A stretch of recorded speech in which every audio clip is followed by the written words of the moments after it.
자, 세 번째 물건 보시겠습니다. 2022 타경 82604 이렇게 되어 있고 아파트입니다. 권리 분석에 있어서 제일 쉬운 것이 아파트예요. 아파트는 권리 분석도 간단하고 가격도 시시각각으로 우리가 인터넷 들어가면 얼마라는 걸 반드시 나오기 때문에 그 가격에만 맞춰서 그냥 쓰시면 뭐 파는 데는 큰 문제가 없기 때문에 아파트를 가지고 파는 것 갖고는 저는 얘기는 안 하겠다는 얘기인데, 여기 보시면 아파트가 얼마까지 떨어졌죠? 49%까지 떨어지죠. 원래 아파트가 49%까지 떨어진 경우가 아주 드물어요. 그럼 왜 49%까지 떨어졌느냐? 이 아파트가 하락 시기에 있다 이런 뜻입니다. 그러니까 이 감정가하고 실거래가하고 다를 수 있다는 얘기입니다. 그러니까 실거래가만 정확하게 확인해 보시고 보게끔 되면은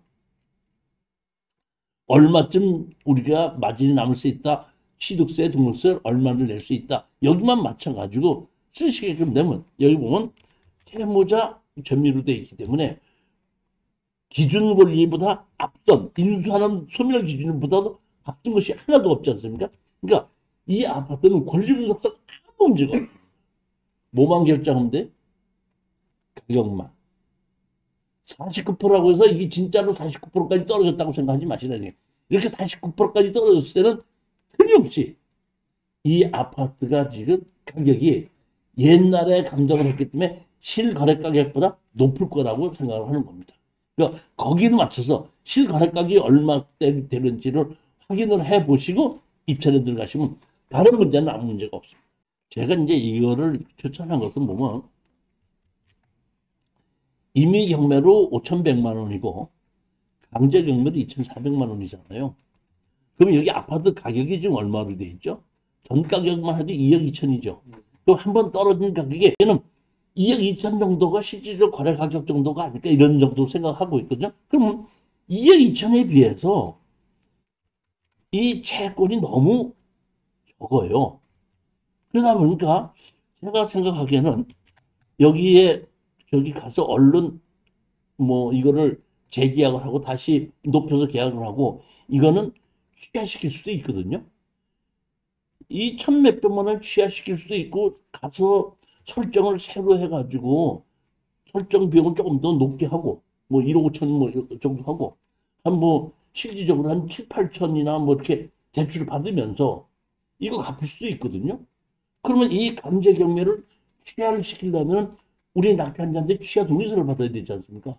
그러니까 그럴 확률도 좀 있는 걸로 저는 보고, 하지만 아파트에 비해서 채무에 비해서 채권이 좀 적기 때문에 취하될 수 있을 가능성이 있다 이렇게 보기 때문에 우리로서는 등기 이전하지 않고도 취하 동의서를 도장을 찍어주면서도 수익을 올릴 수 있는 확률이 높지는 않지만은 한 10%에서 20%는 있을 수 있다 해서 이건 고르는 거예요. 근데 여기 보시면 이 남철우라는 분이 이렇게 있어가지고 이분이 상속받기 전에 이 설정이 돼 있었고 상속받기 전에 그리고 실질적으로는 이분이 주인이신 것 같더라고. 제일 제가 이거를 보고 놀란 게 여기 이게 뭐죠? 이게 뭐예요? 이게 뭐예요? 굴뚝이죠. 이런 높은 굴뚝 요새 있어요? 좀, 뭐, 이런 굴뚝이 있는, 옛날은 지역난방. 그런 건가? 옛날에? 이런 기대에 있는 거는 뭐, 왜 이렇게 굴뚝이 큰 게 있는지 조금 좀 궁금하더라고요. 경전철하고는 가깝죠.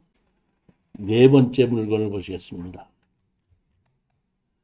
2022 타경 32823 공유물 분할을 위한 경매. 이거는 여러 명이 갖고 있으면서 이거를 자를 수가 없으니까 현물로 분할할 수 없으니까 다 팔아서 현금으로 분할하자 해갖고 나온 물건입니다.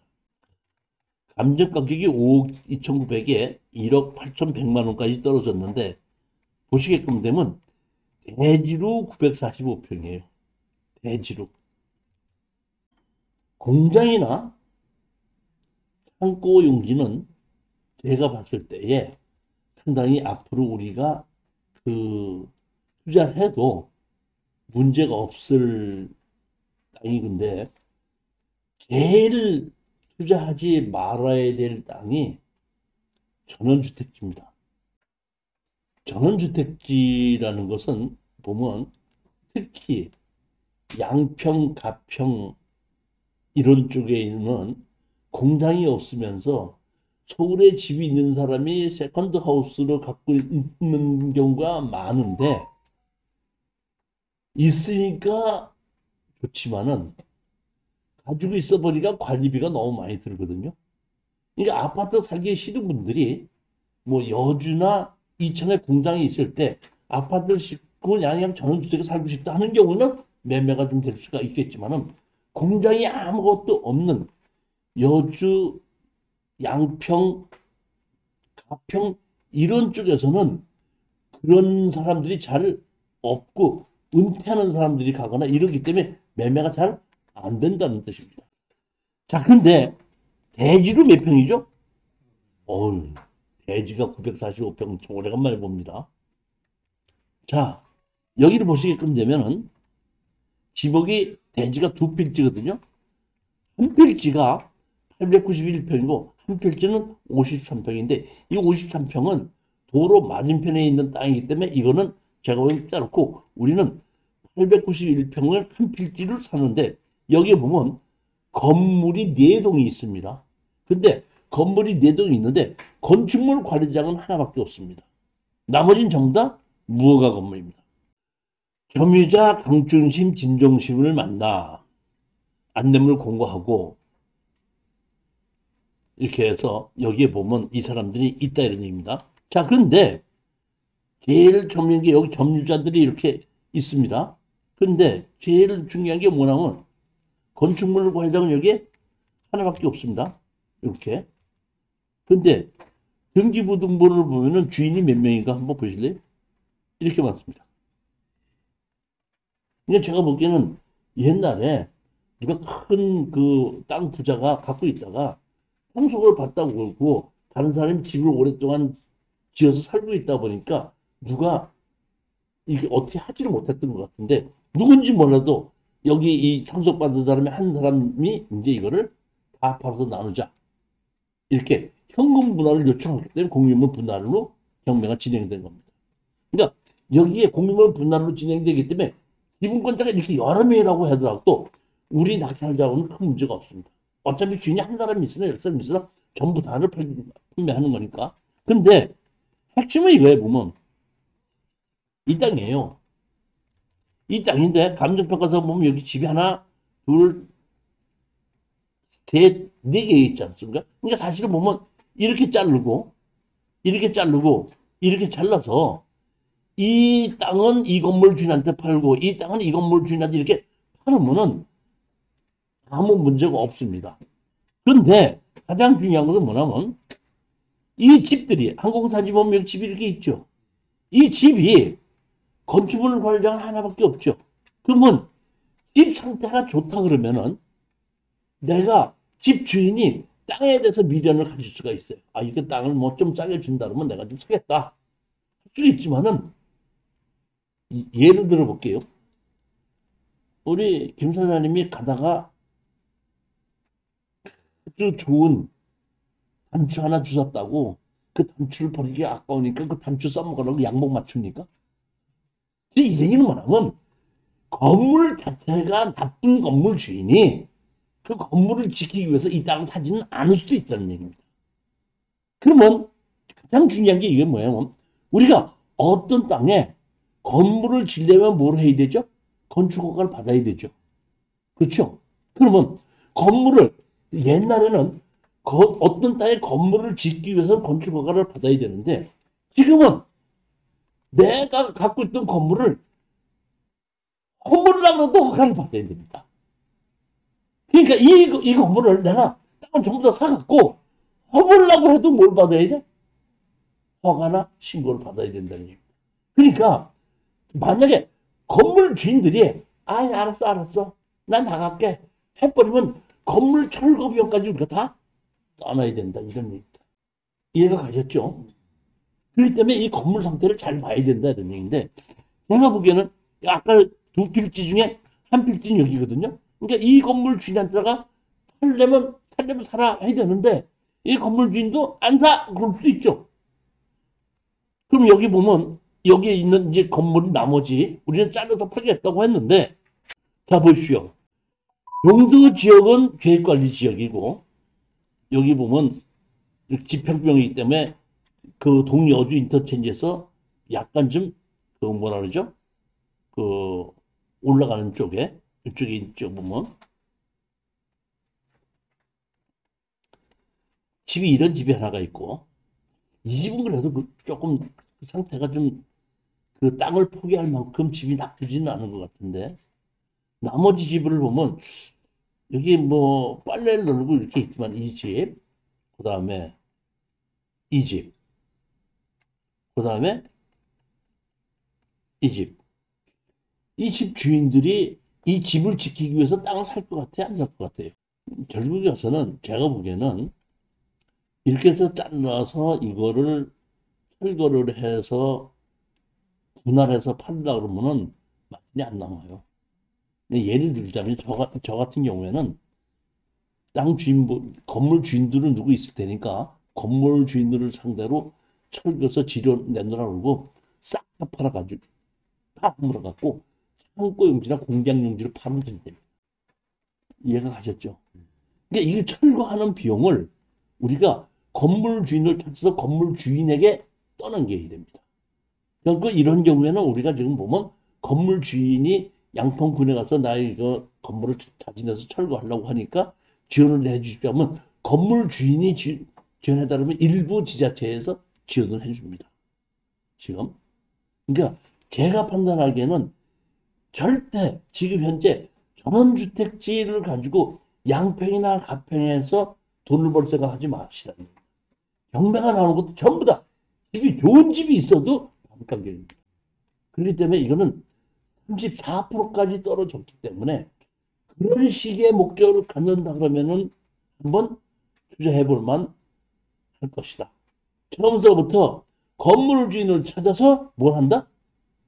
철거와 지료 소송을 내놔서 건물 주인이 철거하고 나가게끔 우리는 압력을 줘야 되고 그렇게 할 수 있는 거는 입찰에 여러분이 들어가시려면 이쪽에 동네에 가셔서 이 동네에 이장을 만나서 여기에 누가 어떤 사람이 어떻게 거주하고 있는지를 사전 정보를 입수하고 그 다음에 내 계획대로 될 것인가를 확인해 보고 입찰에 들어가시라는 얘기입니다. 다섯 번째 물건을 보겠습니다. 2022 타경 78731 아파트 토지 건물 전체 매각인데 여기 보시게끔 되면 몇 평이죠? 46평이고 뭐에? 1층입니다. 1층 102호죠. 평수가 몇 평이에요? 46평이죠. 발코니를 텄는지 안 텄는지는 모르겠습니다만 아파트 46평이면 상당히 큰 평수고 예를 들자면은 46평짜리 가지고 전세를 내놓으면 25평짜리나 46평짜리나 전세는 똑같습니다. 할 때는 조금 더 받을 수 있지만 전세 내놓으면 잘 나가지가 않아요. 너무 크기 때문에. 그러한 평수다 이런 얘기입니다. 그런데 여기 보시면 대항력 있는 전입자는 없습니다. 그러면 여기 보시면 기준 권리 이후에 뭐가 있죠? 여기 보면 가처분이 있죠. 가압류가 아니라 가처분입니다.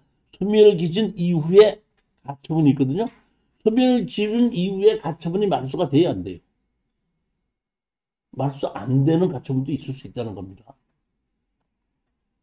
가압류 뭐 이런 거 등기 이런 거는 기준 권리 이후에 있으면은 말소인데 가처분은 무슨 건지 모르기 때문에 그거는 인수가 될 수 있기 때문에 이 가처분은 우리가 확인해 봐야 되는 겁니다. 권리 분석상. 자, 그러면 제가 확인을 해 봤더니 여기 보면 김진원이하고 장혜원이 둘이서 2분의 1씩 갖고 있죠. 지금. 근데 여기 가처분 해놨죠. 가처분 뭘 했죠? 재산 분할을 원인으로 한 소유권 이전 청구권 갈고 채권자가 누구죠? 장혜원이죠. 그러니까 장애인 이름으로 이렇게 뭐 이분이 넘어왔죠. 그랬다는 얘기는 이 가처분은 이미 가처분의 목적을 달성했다는 뜻입니다.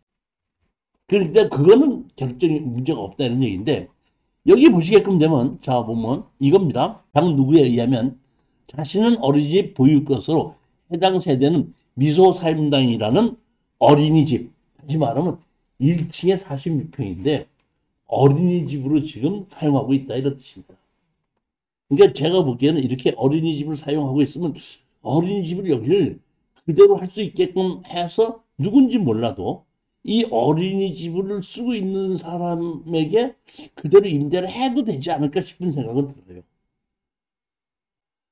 가격이 여러분은 가격만 정확하게 확인해 보시고 지금 보면 49%까지 떨어졌으니까 가격만 확인해 보시고 지르지만 않고 낙찰을 받으신다면은 수익을 올릴 수가 있습니다. 10번을 떨어지거나 20번을 떨어지는 것을 경매에 참여하시는 분은 그런 것을 두려워하지 마셔야 돼요. 두려워해야 될 것은 떨어지는 것이 아니라 낙찰을 받고 팔지를 못하고 묶이는 겁니다. 따라서 절대 낙찰을 못 받는 걸 두려워하지 마시고 지르지 마시라는 겁니다. 그 다음에 여기 보시게끔 되면은 근저당이 1억 4,800이죠. 그 다음에 여기에 보게끔 되면 강제경매로 2억 9,500이죠. 2억 9,500이죠. 그러면 약 3억 정도죠. 근데 이 아파트가 지금 8억짜리가 한번 떨어졌다고 치더라도 6억은 되죠. 그러면 6억인데 얼마 때문에 경매가 진행되는 거죠? 3억 때문이죠. 그렇다면은 이것도 무슨 가능성이 있죠? 취하될 가능성이 있죠. 취하될 까지 아주 높지는 않지만은 취하될 가능성이 50%는 정도는 됩니다. 그러면 우리는 취하 동의서에 2장만 찍어주고 그 다음에 그냥 등기 이전할 거 없이 우리는 수익을 챙길 수 있다 이런 얘기입니다.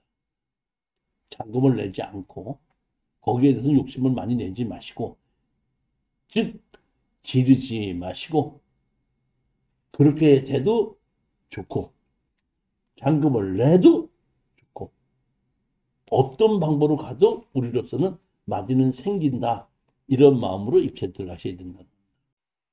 수원역에서 218m 직선거리 218m면 도보거리 500m 안 되겠죠. 그러면 이거는 역세권으로 봐도 된다 이런 얘기입니다. 6번째 물건을 보겠습니다. 2022 타경 57608인데 토지 건물 일괄 매각으로 아파트인데 이것도 3억 9천이 1억 9천까지 떨어져서 반 가격으로 떨어진 겁니다. 여기 보시게끔 되면 임의 경매로 해서 3억이 나왔다는 얘기는 그리고 채무자 겸미라는 얘기는 권리분석상 아무 문제가 없는데 이 정도 가격이 떨어졌다는 뜻은 제가 보기에는 현재 이 아파트 가격이 감정 가격이 높게 됐다는 뜻입니다. 그러니까 이것도 제가 보면 아마 현재 거래되는 가격이 한번 떨어졌어요. 2차 3억 9천이 아니라 한 2억 7천 정도의 거래가 되는 걸로 짐작을 하거든요. 그러니까 거기에 맞춰서 우리가 한 2억이나 2억 천 정도의 낙찰을 받았을 때에 마진이 생겼으면 우리가 가는 거지. 절대 이것도 질러서 낙찰을 받으시면은 안 된다는 걸 다시 한번 말씀드리겠습니다. 절대로 이게 3억 9천 가격을 절대 저는 이 가격에 지금 거래가 안 될 거라고 보고 감정 가격이 비쌌을 거라고 본다는 겁니다. 그래서 49% 떨어지는 거죠.